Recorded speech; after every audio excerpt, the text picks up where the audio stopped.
आपकी bank statement ही decide करती है कि आपको वीजा मिलेगा या नहीं, लेकिन आप लोग जानते हैं कि visa officer actually bank statement में दिखता क्या है। बैंक स्टेटमेंट में पैसा होना ही काफी है, तो इसका आंसर है जी बिल्कुल भी नहीं। वीजा ऑफिसर कुछ ऐसी चीज देखता है जो कि 99% स्टूडेंट्स अक्सर इग्नोर कर देते हैं। तो आज की वीडियो में आपको बताऊंगा कि visa officer actually bank statement में क्या चीज चेक करता है और आप लोग अपनी एप्लीकेशन को कैसे स्ट्रॉन्ग बना सकते हैं।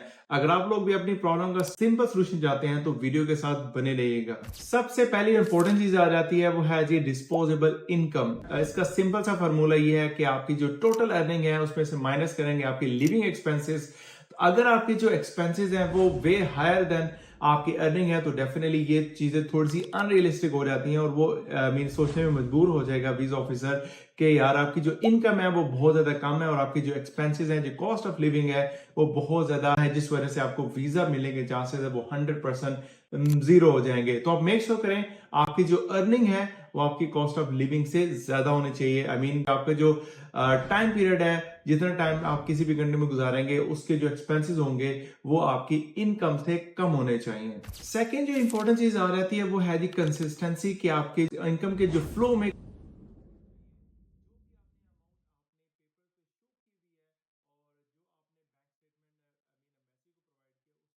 कुछ भी मिसमैच नहीं होना चाहिए। इसमें बहुत ज़्यादा चीज़ें आ जाती हैं। लेट्स सपोज कि अगर आपने जॉब होल्डर है तो उसमें आपकी जो पे स्लिप्स हैं वो बहुत ज़्यादा आई मीन मैटर करेंगी। अगर आप सेल्फ एम्प्लॉयड हैं तो आपकी जो ईयरली इनकम होगी, जो टैक्स रिटर्न होंगी वो बहुत ज़्यादा मैटर कर रही होती हैं। तो कहने का मतलब है कि जो भी आपने अमाउंट पेपर पे प्रोवाइड की होगी वो आपकी फिजिकल अमाउंट से या जो भी आपकी स्टेटमेंट्स होंगी उनके साथ, ट्रांजैक्शन के साथ मैच होनी चाहिए। उनमें किसी भी किस्म की इनकंसिस्टेंसी नहीं होनी चाहिए। अगर ऐसा होगा तो वो एक रेड फ्लैग होगा और वीजा ऑफिसर को सोचने में मजबूर करेगा कि आपकी जो इनकम है वो इनकंसिस्टेंट है और आप हो सकता है कि यूके या फिर कहीं भी कंट्री में जाके अपने एक्सपेंसेस को अच्छे तरीके से मैनेज ना कर पाए और इसमें बहुत ज्यादा चांसेस है कि आपको वीजा रिफ्यूजल का सामना करना पड़े। आपने भी अपनी बैंक स्टेटमेंट कभी डिटेल से चेक की है तो कमेंट सेक्शन में जरूर बताना। अब तक हमने दो चीजें समझ ली, एक कंसिस्टेंसी और दूसरा डिस्पोजेबल इनकम। अगली क्या गलती हो सकती है ये सुनो। तीसरे नंबर पे आ जाते हैं जी सोर्स ऑफ फंड्स। जो आपकी जो इनकम है उसका सोर्स क्या है। अगर आप सेल्फ एम्प्लॉयड हैं, आप जॉब होल्डर हैं तो वो बहुत चीजें मैटर कर रही होती हैं कि आपकी जो इनकम आ रही है वो कहां से आ रही है। अगर आप सैलरी बेस आप किसी कहीं पे जॉब करते हैं तो आपकी जो सैलरी है उसकी रेगुलर फ्लो होना चाहिए आपकी बैंक स्टेटमेंट में।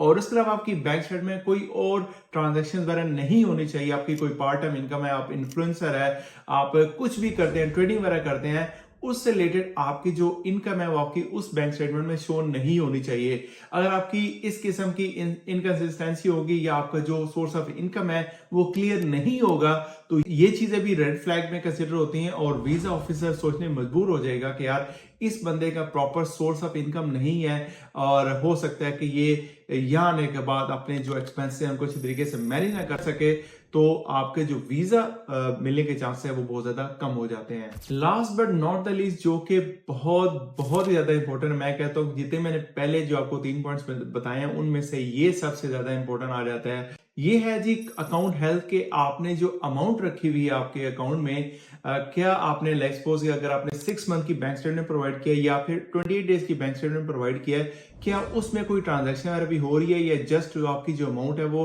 पेपर में या आपके अकाउंट में फिजिकल पड़ी तो है लेकिन उसमें आप इन इन एंड आउट नहीं हो रहा, तो ये भी रेड फ्लैग होता है कि यार आपने कहीं से बारो की हुई है, आपके अपने पैसे नहीं है। तो वीजा ऑफिसर इस वाले से भी सोचेगा कि ये जो अमाउंट है वो फेक है, आपने जस्ट बारो करके बैंक स्टेटमेंट प्रिपेयर किया है, उसके बाद आप वो अमाउंट वो किसी को रिफंड करने वाले हैं। तो इसमें आपने करना क्या है कि आपने मेक श्योर करना है कि उसमें रेगुलर को ट्रांजेक्शन होनी चाहिए। आपको